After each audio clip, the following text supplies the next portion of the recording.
आज के डेट में भी तेजस्वी यादव ने ही बूथ लूटा है। और जितना भी घमंडी पार्टियां जो है ना, जो अपने आप को बहुत ऐश किया जीवन में, अब सबको अंत होने का समय है। 45 वर्ष के युवा को, बिहार के लाल को ये दिया है दायित्व, बहुत खुश हैं। तेजस्वी यादव पर निशाना साध रहे हैं। नहीं तेजस्वी क्या हो, तभी सीख रहे हैं, राजनीतिक सीख रहे हैं अभी। सब अपनी परिवार की पार्टी है। राहुल के बाद गांधी होंगे, गांधी के बाद नेहरू होंगे, नेहरू के बाद सोनिया होंगी, सोनिया के बाद प्रियंका होगी। तेजस्वी यादव तो आरोप लगा रहे हैं। आरोप लगाएंगे, उनका काम है, विपक्षी का काम होता है हर एक चीज पे आरोप लगाना। युवा को बनाया गया है राष्ट्रीय अध्यक्ष, कैसा लग रहा है? बहुत ही अच्छा लग रहा है। तेजस्वी के बाद तेज प्रताप होंगे, तेज प्रताप के बाद लालू होंगे, लालू के बाद राबड़ी होंगे, राबड़ी के बाद मीसा होंगे। ये कहानी चलेगा। एक साधारण कार्यकर्ता को सीधे बना दिया गया कार्यकारी राष्ट्रीय। ये तो भारतीय जनता पार्टी की खासियत है। और खास करके हम लोग को खुशी की बात है कि बिहार के एक राष्ट्रीय अध्यक्ष मिले हैं। नमस्कार, हेडलाइंस मिरर देख रहे हैं आप। मैं आपके साथ मयंक पांडे। देखिए, अभी हमारी मौजूदगी मिरर मैदान में है, जहां पर नितिन नवीन का स्वागत समारोह है। और अभी यहाँ पर देखिए कार्यकर्ताओं की जो भीड़ है, किस प्रकार से जो है हजारों की संख्या में यहाँ पर कार्यकर्ताओं का हुजूम जो है वो लगा हुआ है। और नितिन नवीन के स्वागत के लिए ये लोग यहाँ पर हैं। और क्या माहौल है इन लोगों का, किस प्रकार से जो भारतीय जनता पार्टी ने डिसीजन लिया है कि एक युवा को, बिहार से एक युवा को सीधे कार्यकारी राष्ट्रीय अध्यक्ष बना देना, ये जो भारतीय जनता पार्टी का निर्णय है, उस पर क्या राय है इन लोगों की, वो जानने का प्रयास करते हैं। सीधे बातचीत करेंगे इन लोगों से। एक युवा को बनाया गया है राष्ट्रीय अध्यक्ष, कैसा लग रहा है? बहुत ही अच्छा लग रहा है। और बिहार की प्रगति के लिए और संगठन के लिए बहुत मजबूती होगा। बिहार को अपना नाम रोशन करने का मौका मिला है। एक साधारण कार्यकर्ता को सीधे बना दिया गया कार्यकारी राष्ट्रीय। ये तो भारतीय जनता पार्टी की खासियत है। मतलब दूसरी पार्टी में कह सकते हैं नहीं होगा। नहीं भाई, बहुत लंबा परिश्रम करना पड़ता है। यहाँ कार्यकर्ता को तुरंत चयन हो जाती है अच्छे चीज नेतृत्व। आप तेजस्वी यादव पर निशाना साध रहे हैं। नहीं तेजस्वी क्या हो, तभी सीख रहे हैं, राजनीतिक सीख रहे हैं अभी। उनको कहाँ हुई है तेजस्वी परिपक्व कहाँ हुए अभी उनको और सीखना है। अभी बहुत सीखना है। कह रहे थे कि हम नौकरी दिया है 17 महीना के सरकार। नहीं ऐसी क्या बात है, मुख्यमंत्री नीतीश कुमार जी का देन है। और एनडीए की दिया हुआ निर्णय का इम्प्लीमेंट हुआ था इनके कार्यकाल में, तो ये निर्णय लिए थे। खुश है नितिन नवीन के कार्यकारी राष्ट्रीय बनने से? बहुत बहुत खुश है। खुशी का माहौल है लोगों के बीच में कि नितिन नवीन को जो बना दिया गया है, एक कार्यकर्ता को, एक विधायक को बना दिया गया है कार्यकारी राष्ट्रीय अध्यक्ष। और इसके लिए लोगों में खुशी का माहौल है। और भी लोग हैं, उनसे बातचीत करेंगे, जानने का प्रयास करेंगे।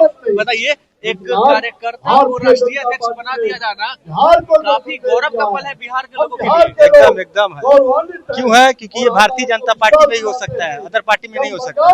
राजद पर निशाना साध रहे हैं। नहीं, किसी भी पार्टी में नहीं हो सकता। सब अपनी परिवार की पार्टी है। राहुल के बाद गांधी होंगे, गांधी के बाद नेहरू होंगे, नेहरू के बाद सोनिया होंगी, सोनिया के बाद प्रियंका होगी। तेजस्वी के बाद तेज प्रताप होंगे, तेज प्रताप के बाद लालू होंगे, लालू के बाद राबड़ी होंगे, राबड़ी के बाद मीसा होंगे। ये कहानी चलेगा। बस भारतीय जनता पार्टी ऐसी पार्टी है जो किसी को पता नहीं होता कि हमारा अगला राष्ट्रीय अध्यक्ष कौन बनेगा, हमारा प्रदेश अध्यक्ष कौन बनेगा। तेजस्वी यादव तो कहते हैं कि हम काम किए थे 17 महीना के सरकार में। क्या काम किए हो? तू भगवान मालिक है। वो ये भी कहा है कि हम लोग बिजली फ्री कर देंगे। अरे भैया, पोले नहीं रहने दीजिएगा तो बिजली फ्री रहेगा तो क्या होगा उससे? हार का आरोप वोट चोरी पर लगाए हैं। वो तो देखिए बहाना है, मान के चले नहीं होता है कि नहीं कुछ मिला तो किसी पर बहाना थोप दिया जाए। जनता ने उनको हराया है, जनता उनको नकार दिया है। क्योंकि नहीं चाहता है वो खून खराबा, जंगल राज, वो किडनैपिंग, हत्या, बलात्कार जनता नहीं चाह रही है। मतलब वोट चोरी का नाम लेना जनादेश का अपमान हुआ। हाँ, एकदम है, एकदम है, एकदम है। वो गलत कर रहे हैं, अगर कर रहे हैं तो गलत कर रहे हैं। इसीलिए लोग 80 पर आ गए हैं, 25 पर। ऐसे जन यात्रा निकाले थे, वोट चोरी जो SIR जो हो रहा था वो अच्छा काम था, उससे जनता को भी फायदा हुआ है। कुछ लोग जो बाहरी थे वो यहाँ से गए हैं, जो मृत्यु हो गया तो उनका नाम कटा है। अब हमारी बिहार की जनसंख्या वोटर लिस्ट के आधार पर बता रहा था 15 करोड़, 16 करोड़, और हमारी जनसंख्या है 13 करोड़। तो काफी बच्चे होंगे, मतलब 13 करोड़ जनसंख्या बता रहा है वोटर लिस्ट के हिसाब से। तो उसमें क्या हो रहा है? हमारा कैलकुलेट कर दिया जा रहा है कि आपका शिक्षा प्रतिशत गलत है। बिहार में ना शिक्षा की कमी है, ना पैसा की कमी है, ना रोजगार की कमी है, ना हिम्मत की कमी है। बिहार एक ऐसा राज्य है जो पूरे भारत में अपनी छाप छोड़ता है। ठीक है, बहुत लोग कहते हैं ना कि हम पलायन कर रहे हैं, हम पलायन रोक देंगे। ये भैया, बिहार ही जाता है तो आज उत्तर प्रदेश, गुजरात, मध्य प्रदेश, राजस्थान, उड़ीसा, छत्तीसगढ़, महाराष्ट्र, वहाँ भी के लोग को रोजगार कुछ ये लोग जाते हैं, काम करते हैं, अपना स्किल दिखाते हैं, तो वो लोग का भी कुछ काम अपना चलता है। इसीलिए बिहार है और सबसे ज्यादा अवसर देता है। यहाँ जितना टैलेंट है, ठीक है, वो बिहार के पास ही है। टैलेंट है, बिहारी होने पर गर्व है कि हाँ मैं बिहारी हूँ। बिहारी होने पर गर्व है। और अब एक बिहारी भाजपा का कार्यकारी राष्ट्रीय अध्यक्ष बन गया है, कैसा लग रहा है? बहुत अच्छा है। हम लोग तो बहुत खुश है कि कम से कम बिहार के अध्यक्ष बन गए कार्यकारिणी। और जितना भी घमंडी पार्टियां जो है ना, जो अपने आप को बहुत ऐश किया जीवन में, अब सबको अंत होने का समय आ गया। किस पर निशाना साध रहे हैं? जितने भी है, कांग्रेस हो या राजद हो, जितने भी गलत सोच वाले हैं, भला काम में भला का सहयोग करना चाहिए, बुरा काम में विरोध करना चाहिए, तब न जनता। अच्छा, बिहार से जो राष्ट्रीय अध्यक्ष चुना गया भाजपा का, इससे बिहार को फायदा होगा आगे? बिहार का फायदा होगा, पूरे देश को फायदा होगा, विदेश में भी मैसेज जाएगा अच्छा इसका, है कि नहीं? तो नितिन नवीन जी को कार्यकारिणी अध्यक्ष बनाया गया है। ये कोई सोच नहीं सकता था कि बिहार का भी कम से कम एक अध्यक्ष बन रहा। अगला चुनाव बंगाल का आने वाला है। बंगाल में भी 7% है, करीब मेहनत बीजेपी करेगी कि उनका सत्ता हासिल किया जाए। वहाँ भी एक नए पार्टी का भी जो जुगाड़ बना रहा है लोग, हो सकता है कुछ वोट उन लोग भी काटे। देखिए समय आने पर क्या होता है, लेकिन प्रयास जारी है। बिल्कुल प्रयास जारी है। लोगों का साफ तौर पर सीधे कहना है कि बिहार से जो कार्यकारी राष्ट्रीय अध्यक्ष चुना गया भारतीय जनता पार्टी का, तो इससे बिहार को निश्चित ही फायदा होगा। और लोग हैं, इनसे बात करेंगे। बिहार से राष्ट्रीय अध्यक्ष चुना गया, इससे बिहार को फायदा होगा? बहुत फायदा होगा और बिहार ही नहीं पूरा देश को फायदा होगा। और खास करके हम लोग को खुशी की बात है कि बिहार के एक राष्ट्रीय अध्यक्ष मिले हैं और साथ ही हम लोग को मिथिला के धरती से प्रदेश अध्यक्ष संजय सरावगी भी मिले। मिथिला से है क्या? जी, मिथिला और दरभंगा मधुबनी से। चलिए, तो आपके तो प्रदेश अध्यक्ष संजय सरावगी बन गए हैं, मिथिला से हैं, एकदम लग रहा है? बहुत अच्छा लग रहा है। उनका कार्य करने का क्षमता भी अच्छा है और जज्बा भी अच्छा है और बेहतर काम भी करेंगे। और रही नितिन नवीन जी को राष्ट्रीय कार्यकारी अध्यक्ष बने हैं, तो हमको इस बार लग रहा है कि बंगाल में भी भारतीय जनता पार्टी की सरकार इस बार बनेगी नितिन नवीन जी के नेतृत्व में। तय है, एकदम तय है। बंगाल में नितिन नवीन जी के नेतृत्व में इस बार भारतीय जनता पार्टी की भी सरकार बनने जा रही है, बनेगी निश्चित।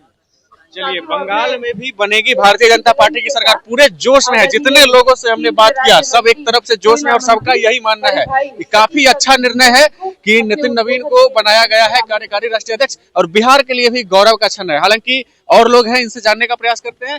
बताइए, बिहार को मिला कार्यकारी राष्ट्रीय अध्यक्ष, वो भी 45 साल का युवा, गौरव का क्षण है। बिल्कुल गौरव का क्षण है।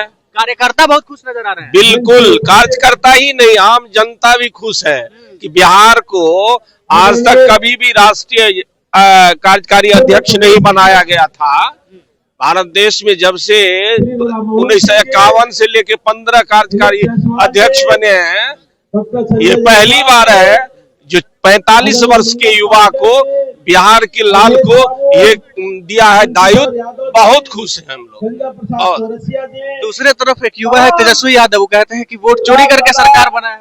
अरे वो वोट चोरवा को, वो तो लूटता था, लुटेरा है, बूथ को लूटता था, बक्सा लेकर जीत लेता था, बंदूक चलाता था, मर्डर करता था। लालू यादव पर निशाना साध रहे हैं कि बूथ लूटते थे। बिल्कुल बिल्कुल, ये तो नौवीं पास है, फेल है। इनको क्या, देखिए ना, डर से भाग गया विदेश। आप कह रहे हो बूथ लूटते हैं, लेकिन वो कह रहे हैं कि वोट चोरी भाजपा कर रही है। देखिए श्रीमान जी, जिसको अपना घर नहीं संभलता वो राज्य क्या संभालेगा? आप कुछ कह रहे थे। हाँ, हम जो कह रहे थे, आप जो कह रहे हैं जो बूथ लूटता था, आज के डेट में भी तेजस्वी यादव ने ही बूथ लूटा है। तो चलिए, एक तो आरोप लगा रहे हैं बगल में कि आज भी बूथ लूटता है राजद। क्या लगता है, राजद आज भी बूथ लूटता है? बिल्कुल उनका यही विजन है, लेकिन भारतीय जनता पार्टी और एनडीए के सशक्त नेतृत्व में ऐसा उनका साकार नहीं हो पाया। और मुझे जहां तक लगता है कि अभी आप बात कर रहे थे कि वोट चोरी का, अगर वोट चोरी वाला काम होता तो फिर तेजस्वी कैसे जीत गए? वो भी तो हार जाते हैं। तो कतई नहीं, भारतीय जनता पार्टी के सशक्त नेतृत्व में बिहार के एक जनता को विश्वास है, उन्होंने विकास के नाम पे वोट किया है। और तेजस्वी यादव तो आरोप लगा रहे वोट आरोप लगाएंगे, उनका काम है, विपक्षी का काम होता है हर एक चीज पे आरोप लगाना, तो वो उनका मुद्दा नहीं है। हम लोग विकास के लिए काम करते हैं और बिहार की जनता एक एक विकास के नाम पे वोट दिए हैं और आगे भी नवीन के कार्यकारी राष्ट्रीय अध्यक्ष बनने से खुश हैं? बहुत ज्यादा खुश है, क्योंकि आज बिहार के एक एक जनता, भारतीय जनता पार्टी के एक एक कार्यकर्ता अपने आप को नितिन नवीन जी महसूस कर रहे हैं। और ये तभी हो पाया जब बिहार के एक लाल को, जो कि अभी तक के भारतीय जनता पार्टी का जो इतिहास रहा है उसमें सबसे कम एज का जो राष्ट्रीय कार्यकारी अध्यक्ष बना वो नितिन नवीन जी हुए हैं। तो हम लोग के लिए बहुत ही अपने आप को गर्व की बात है। और मैं आपके चैनल के माध्यम से पूरा देशवासियों को एक चीज ये विश्वास दिलाना चाहता हूँ कि नितिन नवीन जी के सशक्त नेतृत्व में भारतीय जनता पार्टी और मजबूत होगी और आने वाले जो बंगाल की चुनाव है उनमें हम लोग सशक्त नेतृत्व में भारतीय जनता पार्टी की सरकार बनाएंगे और वहां पर भगवा झंडा भी फहराएंगे। बताइए, बड़ा ऐलान करते हुए नजर आ रहे हैं कि अब बंगाल में भी भगवा झंडा लहराएंगे और नितिन नवीन के नेतृत्व में बंगाल में भी भारतीय जनता पार्टी सरकार बनेगी। हालांकि लोग जो है तेजस्वी यादव पर भी निशाना साधते हुए नजर आ रहे थे। बहरहाल इस खबर में इतना ही। आपकी क्या राय है? अपनी राय हमारे साथ जरूर साझा करें और तब तक के लिए बने रहे हमारे साथ और देखते रहे हेडलाइंस बिहार। धन्यवाद।